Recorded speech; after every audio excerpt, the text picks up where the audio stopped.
नमस्कार, नंदास किचनमध्ये तुमचं स्वागत आहे। आज आपण बघणार आहोत गव्हाची लापशी, यालाच दलिया असंही म्हटलं जातं। तर आज इथे आपण मधुर आणि रवाळ गुळाची लापशी कुकरमध्ये अगदी पटकन कशी बनवायची ते बघणार आहोत।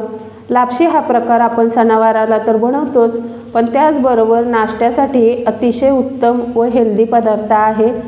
तर चला जराही वेळ न घालवता आपण आजच्या रेसिपीला सुरुवात करूया। आज संडे आहे, तर मुलगी म्हणाली आज काहीतरी हेल्दी आणि हलकं फुलकं सकाळसाठी नाश्त्यासाठी बनव। सारखं सारखं तेच इडली वडा डोसा सांबर खाऊन कंटाळा आलाय म्हणली, तर आज हलकं फुलकं असं काहीतरी नाश्त्यासाठी बनव।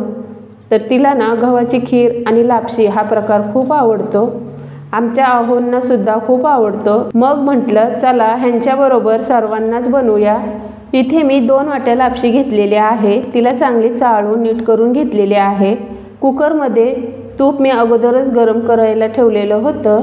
आता ही लापशी तुपामध्ये छान मंद गॅसवरती भाजून घेऊया। जितकी छान तुम्ही मंद गॅसवरती भाजाल तितकीच मोकळी सुटसुटीत ही लापशी बनते आणि खायलाही खमंग लागते।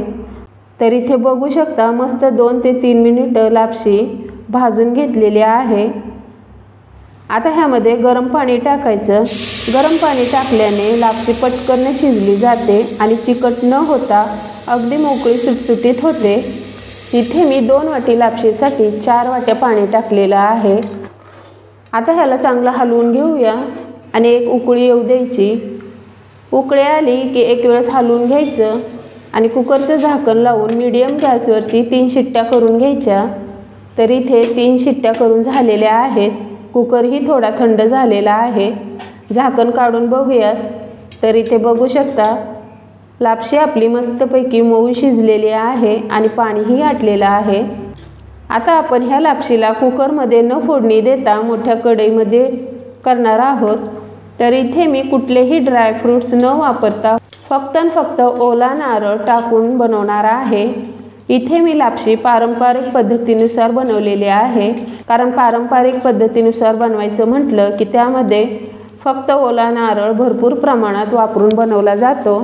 भरपूर प्रमाणात म्हटलं तर 1 वाटी भरून ओल्या नारळाचे पातळ काप करून घेतलेले आहेत।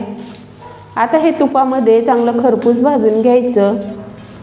ओला नारळ चांगला तुपामध्ये खरपूस भाजून झाला की त्यामध्ये 1 चमचा खसखस आणि 2 चमचे सुंठ बडीशेप आणि विलायचीची पावडर मी एकत्रित करून ठेवलेली होती, तीही टाकलेली आहे। इथे मी 2 वाटी गूळ घेतलेला आहे, कारण 2च वाटी आपण लापशी घेतलेली होती। इथे आपण गोडीचं प्रमाण कमी जास्त करू शकतो। गूळ चांगलं तुपामध्ये परतून घ्यायचं आणि वरून थोडंसं पाणी टाकून मिक्स करून घ्यायचं। गूळ चांगलं वितळण्यासाठी थोडंसं पाणी टाकलेलं आहे आणि लापशीलाही थोडासा ओलावा राहावा म्हणून त्यासाठीही पाणी टाकलेलं आहे। गूळ चांगला वितळून झाला की त्यामध्ये लापशी टाकून छान मिक्स करून घ्यायचं। आता इथे आपण जशी हवी तशी लापशी बनवू शकतो, म्हणजेच पातळ किंवा घट्ट किंवा एकदम कोरडीही बनवू शकतो। पण इथे मी थोडीशी ओली ठेवलेली आहे, कारण अशी थोडीशी ओलसर खायलाही खूप छान लागते। इथे आपली लापशी ही मिक्स करून झालेली आहे। 1-2 मिनटे शिजवून घेऊया मंद गॅसवरती आणि मग गॅस बंद करायचा आहे। तर इथे आपली मस्त सकाळच्या नाश्त्यासाठी मऊ लुसलुशीत आणि एकदम चविष्ट अशी लापशी बनवून तयार झालेली आहे। मुलांना आणि आमच्या आहोंना तर खूप आवडली। आता मी तुम्हाला म्हणू तर शकणार नाही की टेस्ट करून सांगा, म्हणून बघूनच सांगा कशी वाटली आणि कमेंट करून सांगा। हो, नवीन असाल तर चॅनलला मात्र सबस्क्राईब करायला विसरू नका। एक लाईक मात्र अवश्य करा। तर भेटूया अशाच नवनवीन व्हिडिओमध्ये, तोपर्यंत धन्यवाद।